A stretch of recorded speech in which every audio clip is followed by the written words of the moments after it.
ದುರ್ಗನ್ ಬರಕ್ಕೆ ಹೇಳು.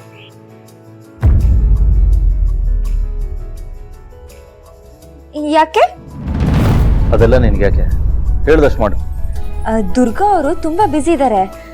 ಅದೇನೇ ವಿಷಯ ಇದ್ರೂ ನನ್ನ ಹತ್ರ ಹೇಳಿ. ನಿನ್ನ ಹತ್ರ ಹೇಳೋ ವಿಷಯ ಆಗಿದ್ರೆ ನಾನು ಹೇಳ್ತಾ ಇರಲಿಲ್ಲ. ಇದು ಡಾಕ್ಯುಮೆಂಟ್ ರಿಲೇಟೆಡ್ ವಿಚಾರ, ಇಂಪಾರ್ಟೆಂಟ್. ಆದ್ರೇನಂತೆ, ನಂಗೆ ಹೇಳಿ, ನಾನೇ ನಿಭಾಯಿಸ್ತೀನಿ.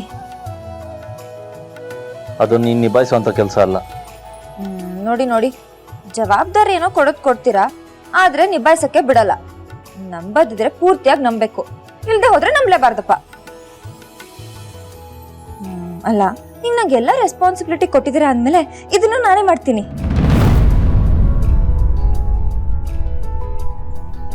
ನೀವು ಇದೇ ತರ ಜವಾಬ್ದಾರಿ ನಿಭಾಯಿಸು ಅಂತ ನಂಗೆ ಸಪೋರ್ಟ್ ಮಾಡಿದ್ರೆ ಈ ಮನೆಯವ್ರಷ್ಟೇ ಅಲ್ಲ, ಇಡೀ ಜಗತ್ತೇ ನನ್ನ ಕೈಲಿ ಏನ್ ಬೇಕಾದ್ರೂ ಮಾಡೋಕ್ಕಾಗತ್ತೆ ಅಂತ ಒಪ್ಕೋತಾರೆ. ಪ್ಲೀಸ್ ನಂಗೊಂದು ಅವಕಾಶ ಮಾಡಿಕೊಡಿ, ನಂಗೆ ಸಪೋರ್ಟ್ ಮಾಡಿ ಪ್ಲೀಸ್. ಓಕೆ, ನಾಳೆ ರುಟೀನ್ ಚೆಕ್ ಮಾಡೋದಕ್ಕೆ ಆಫೀಸಿಂದ ಒಬ್ರು ಬರ್ತಾ ಇದ್ದಾನೆ. ಪ್ರಮೋದು ಆಫೀಸಿಂದ ಕೆಲವು ಡಾಕ್ಯುಮೆಂಟ್ಸ್ನ ತೊಗೊಂಡ್ಬರ್ತಾ ಇದ್ದಾನೆ. ಮನೆಯಲ್ಲಿ ಪ್ರಾಪರ್ಟಿ ರಿಲೇಟೆಡ್ ಡಾಕ್ಯುಮೆಂಟ್ಸು, ಅದರ ಜೊತೆ ಇನ್ನೊಂದಷ್ಟು ಇಂಪಾರ್ಟೆಂಟ್ ಡಾಕ್ಯುಮೆಂಟ್ಸ್ ಇದೆ. ಅದನ್ನೆಲ್ಲ ಅವ್ರಿಗೆ ಹ್ಯಾಂಡ್ ಓವರ್ ಮಾಡಬೇಕು. ನೀವು ದುರ್ಗಾ ಅಂತ ಹೇಳಿದ್ ನೋಡಿ ನಾನು ಏನೋ ಅನ್ಕೊಂಡ್ಬಿಟ್ಟೆ. ಇದೆಲ್ಲ ಸಿಂಪಲ್ ವರ್ಕ್ ಬಿಡಿ. ಇನ್ಮೇಲಿಂದ ಈ ತರ ಏನೇ ಕೆಲಸ ಇದ್ರು ನಂಗೆ ಹೇಳಿ, ನಾನೇ ಮಾಡ್ತೀನಿ. ಜವಾಬ್ದಾರಿ ವಹಿಸ್ಕೊಂಡ್ರೆ ತಾನೆ ಕಾನ್ಫಿಡೆನ್ಸ್ ಬರೋದು. ನೀವು ಕಾಫಿ ಕುಡ್ತಿದ್ರೆ ನಾನು ಕಾಫಿ ಕಪ್ ತಗೊಂಡೋಗ್ಲಾ?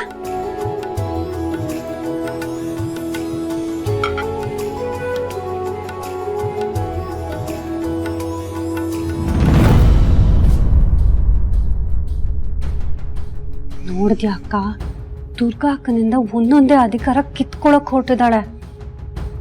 ಸುಮ್ಮನೆ ಇದ್ರೆ ದುರ್ಗಕ್ಕಂಗೆ ದೊಡ್ಡ ಅನ್ಯಾಯ ಆಗುತ್ತೆ. ನಾವೀಗಲೇ ಹೋಗಿ ದುರ್ಗಕ್ಕನ ಹತ್ರ ಹೇಳ್ಬೇಕು. ಹೋಗೋಣ.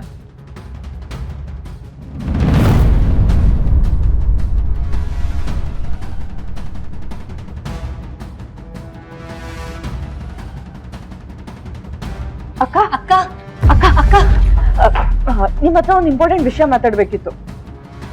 ಏನದು? ಆ ಲೀಲಾ ಇವಾಗ ಏನ್ ಮಾಡಿದ್ಲು ಗೊತ್ತಾ? ಬೇಡ, ಇನ್ನು 48 ಗಂಟೆಗಳ ಕಾಲ ನೀವು ಅವಳ ಬಗ್ಗೆ ನನ್ನ ಹತ್ರ ಮಾತಾಡ್ಬೇಡಿ. ನಾನು ಅವಳ ಬುದ್ಧಿ ಕಲಿಸ್ಲೇಬೇಕು. ಅದಲ್ಲ ಅಕ್ಕ, ಅವಳು ಏನ್ ಮಾಡ್ತಿದ್ದಾಳೆ ಅಂತ ನಾವು ತಿಳ್ಕೊಂಡ್ರೆ ತಾನೆ ಅವಳ ವಿರುದ್ಧ ನಾವು ಕೌಂಟರ್ ಕೊಡಕ್ಕಾಗೋದು ಅಥವಾ ಐಡಿಯಾ ಮಾಡೋದಕ್ಕಾಗೋದು.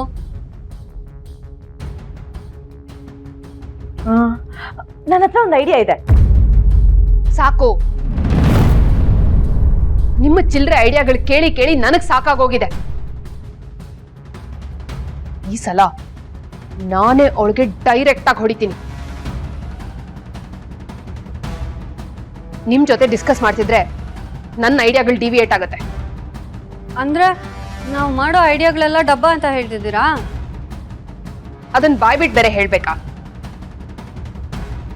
ಪ್ರಿಪರೇಷನ್ ಇಲ್ಲದೆ ನುಗ್ತೀರಾ, ಆಮೇಲೆ ಅದು ನಮಗೆ ರಿವರ್ಸ್ ಹೊಡೆಯುತ್ತೆ. ನಾನು ನಿಮ್ಮಿಬ್ರಿಗೂ ವಾರ್ನಿಂಗ್ ಕೊಡ್ತಾ ಇದ್ದೀನಿ, ಈ ವಿಷಯದಿಂದ ದೂರ ಇರಿ. ಸರು, ಅಕ್ಕ ನೋಡು, ನಮ್ಮನೆ ಎಷ್ಟು ಅಂಡರ್ ಎಸ್ಟಿಮೇಟ್ ಮಾಡ್ಬಿಟ್ಟು ಹೋಗ್ತಿದ್ದಾರೆ. ಹೌದಕ್ಕ, ನಮಗೂ ಪ್ಲಾನ್ ಮಾಡೋದಕ್ ಬರುತ್ತೆ, ನಮಗೂ ಆ ಲೀಲಾ ಹೊಡೆಯೋದಕ್ ಬರುತ್ತೆ ಅಂತ ಪ್ರೂವ್ ಮಾಡ್ಬೇಕು. 48 ಅಲ್ಲ, ಇನ್ನು 24 ಗಂಟೆಯಲ್ಲಿ ಅಕ್ಕಂಗೆ ಕೀ ಸಿಗೋ ಹಾಗೆ ಮಾಡ್ಬೇಕು. 24 ಗಂಟೆ ಯಾಕೆ? ನಮ್ಗೆ ಹೇಗಿದ್ರು ಕತೆ ಪ್ಲಾಟ್ ಸಿಕ್ಕಿದೆ. 5-6 ಗಂಟೆಲಿ ಅವಳನ್ನ ಹೊಡೆದ್ಬಿಡ್ಬೋದು. ಹಾಗಿದ್ರೆ ಎಲ್ಲಿಂದ ಶುರು ಮಾಡೋಣ? ಅವಳ ಹತ್ರ ಇರೋ ಕೀನ ಎಗರ್ಸ್ಬಿಡೋಣ. ಎಗರ್ಸಿ? ಡಾಕ್ಯುಮೆಂಟ್ಸ್ ಎಲ್ಲ ಲಾಕರ್ ಅಲ್ಲಿ ಇದೆ, ಅದನ್ನ ಆಚೆ ತೆಗಿಬೇಕು ಅಂದ್ರೆ ಕೀ ಬೇಕೇ ಬೇಕು. ಆ ಕೀನ ಎಸ್ಕೇಪ್ ಮಾಡಿದ್ರೆ ಡಾಕ್ಯುಮೆಂಟ್ಸ್ ಎಲ್ಲಿಂದ ಕೊಡ್ತಾಳೆ? ಕರೆಕ್ಟ್. ಹಾಗಿದ್ರೆ ಆಪರೇಷನ್ ಕೀ ಡ್ರಾಮಾ ಶುರು.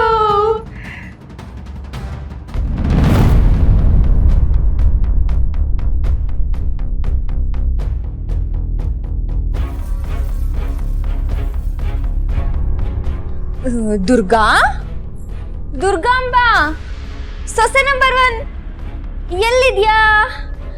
ನಿನ್ನ ದರುಶನ ಭಾಗ್ಯವನ್ನು ಕರುಣಿಸು. ದುರ್ಗಾಂಬ ಎಲ್ಲಿದ್ಯಾ? ಯಾಕಿಷ್ಟು ನಾಟಕ ಮಾಡ್ತಾ ಇದ್ಯಾ? ಇಲ್ಲೇ ಕಣ್ಮುಂದೆ ಇಲ್ವಾ? ಓಹೋ, ಇಲ್ಲೇ ಇದ್ದೀರಾ? ಒಳ್ಳೇದನ್ನ ಮಾತ್ರ ನೋಡ್ಬೇಕು ಅಂತ ನಮ್ಮ ಕಾಲೇಜಲ್ಲಿ ಲೆಕ್ಚರರ್ ಹೇಳ್ಕೊಟ್ಟಿದ್ರು. ಅದಕ್ಕೆ ನೀವ್ ನನ್ ಕಣ್ಣಿಗೆ ಕಾಣಿಸ್ಲೇ ಇಲ್ಲ ನೋಡಿ. ಇರಿಟೇಟ್ ಮಾಡ್ಬೇಡ, ಬಂದ್ ವಿಷಯ ಹೇಳು. ಹಾ ಕರೆಕ್ಟು. ಏಜೆ ನಿಮ್ಮನ್ನ ಬರೋದಕ್ಕೆ ಹೇಳಿದ್ರು. ಹೌದಾ, ಎಲ್ಲಿದ್ದಾರೆ? ಸ್ಟಾಪ್. ಏನ್ ಎಕ್ಸ್ಪ್ರೆಸ್ ಟ್ರೈನು ಇಂಜಿನ್ ಹಾಕಕ್ ಮುಂಚೆ ಓಡ್ತಿದ್ಯಲ್ಲ. ಕಣ್ಣಲ್ಲೇ ಬೆಂಕಿ ಚೆಲ್ಲಿ ನಾನು ಸುಟ್ಟು ಹಾಕೋ ಸೀರಿಯಲ್ ಬಿಲ್ಡಪ್ ಎಲ್ಲ ಬೇಡ. ನಾನು ಹೇಳೋದ್ನ ನೀಟಾಗಿ ಕೇಳಿಸ್ಕೊ. ಏಜೆ ನಿಮಗೆ ಬರೋದಕ್ಕೆ ಹೇಳಿದ್ರು. ಅದೇನೋ ನಾಳೆ ಆಡಿಟರ್ಸ್ ಬರ್ತಾರಂತೆ, ಇಂಪಾರ್ಟೆಂಟ್ ಡಾಕ್ಯುಮೆಂಟ್ಸ್ ಕೊಡ್ಬೇಕಂತೆ. ಅದಕ್ಕೆ ನಾನು ಹೇಳ್ದೆ, ಅಯ್ಯೋ ಈ ಮನೆ ಜವಾಬ್ದಾರಿ ಹೊತ್ತಿರೋ ಯಜಮಾನಿ ನಾನಿರುವಾಗ ರಿಟೈರ್ಮೆಂಟ್ ಕೇಸ್ಗವ್ರಿಗೆಲ್ಲ ಕೆಲಸ ಯಾಕೆ ಕೊಡ್ತೀರಾ, ನಾನೇ ಮಾಡ್ತೀನಿ ಅಂತ ಹೇಳ್ದೆ.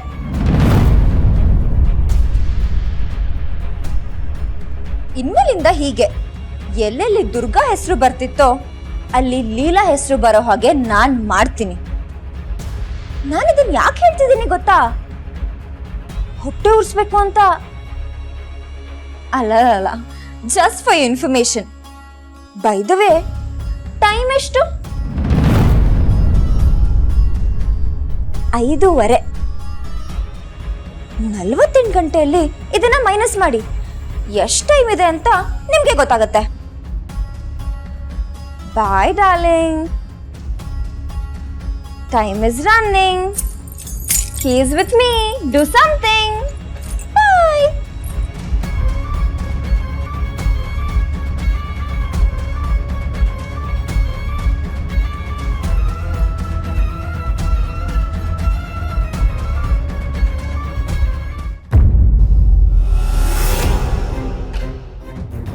ಮೇಡಮ್ 6 ಗಂಟೆ ಆಯ್ತು, ಜ್ಯೂಸ್.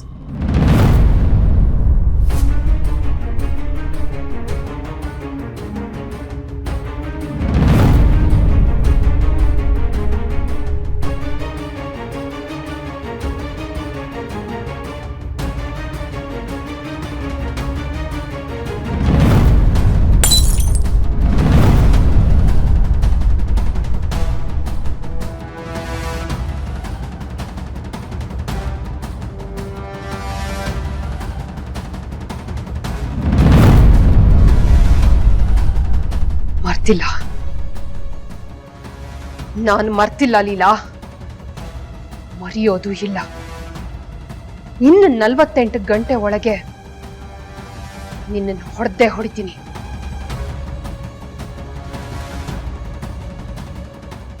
ಏನು ಗ್ಯಾರಂಟಿ ಹಿಟ್ಲರ್ ಕಲ್ಯಾಣ